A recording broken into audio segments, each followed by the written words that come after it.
So as a collective, we got to get our people to visualize our freedom, to visualize what us in power looks like. That's what the church was for. And our oppressors knew the power of the mosque, the synagogue, the black church. That's why you don't see no pastor in there saying, hey, let's come together and get this building. You passing a collection plate around as opposed to saying, yo, we're gonna get this property right here. You look at street vendors in Harlem. How many people have been selling clothes in Harlem on tables, but right across the street, Bar 125 is laying vacant, right? It's laying vacant because we don't have no coalitions, we don't have any groups putting shit together to say, well, all these, goddamn, let's get this building. But no, the so-called Jews that have that building collecting dust, looking disgusted, won't rent it out to you, won't let you have a rent that makes sense for the neighborhood or profitability, right? So that goes, it's like a slap in the face. Mind the vendors gotta hustle, trying their best, and they got good stuff. But any given time, a police can come by, give you a ticket, and say move. That's that displaced bullshit. But we didn't get reparations. So we didn't get reparations. The least they could have did was give us freedom to vend. And what I mean by that is Department of Consumer Affairs, 42 Broadway, 6th floor, right? You have a yellow license, you have a blue license, and you have a white license.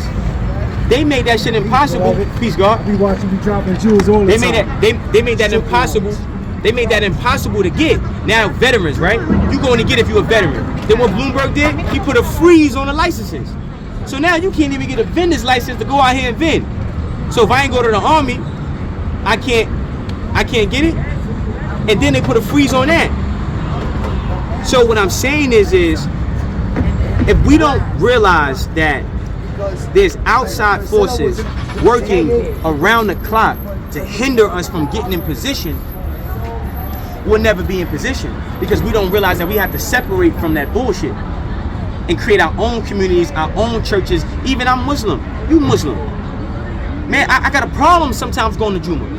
I don't want to sit in the kook bar and hear bullshit. Assalamu alaikum, wa alaikum salam. What the fuck is you talking about? You ain't talking about nothing. You ain't talking about nothing, bro.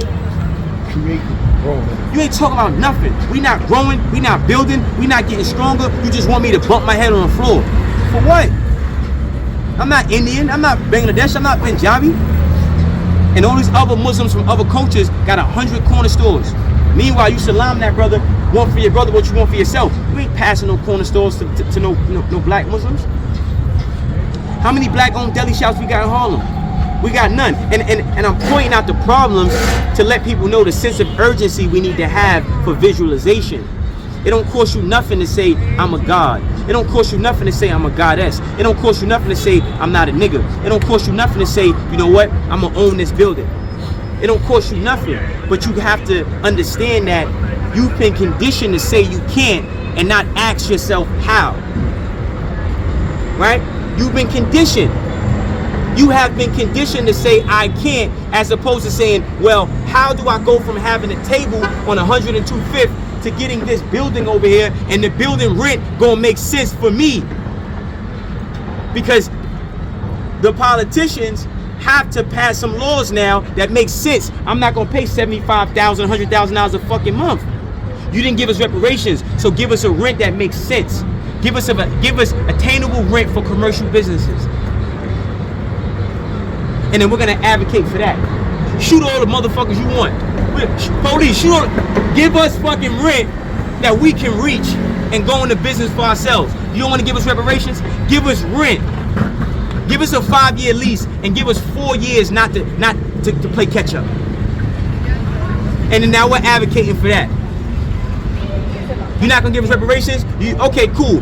Give us a fucking pass to put in our cars so when we park, when I go to 125th Street, I can't even buy a white t-shirt without worrying about paying $150. As an African American, I should be able to park anywhere the fuck I want to park because my ancestors built this country for over 400 years of free labor. I'm still living in the fucking Holocaust. We don't even know the things to advocate for. So I'm pointing out the problems to remind people the sense of urgency we have to have with the solution. And the solution is the visualization. Manifestation is real. The law of attraction is real. Alchemy is real. This is a spiritual war. It's a mental war. It's not even physical. It's not even external. It's internal. So how do you do it? You do it by meditating. They go, what do you mean? You do it by meditating. You do it by meditating. Meditation and prayer. But we're not praying for hope. We're praying for maintenance. We're praying, hey, yo, God, listen, I want to get this building. Give me the energy I need internally to work 18-hour days for the next 2 months. Right? We're going grocery shopping with God. Okay? Prayer, meditation is nothing more than transportation to the supermarket of Allah, and we're going grocery shopping. We're using prayer to get things. We're not using prayer to ask white people for shit. Because white people don't do shit for us. But feed off our energy. And walk around like carcasses. This to them is the zoo. They're tourists. This is the zoo.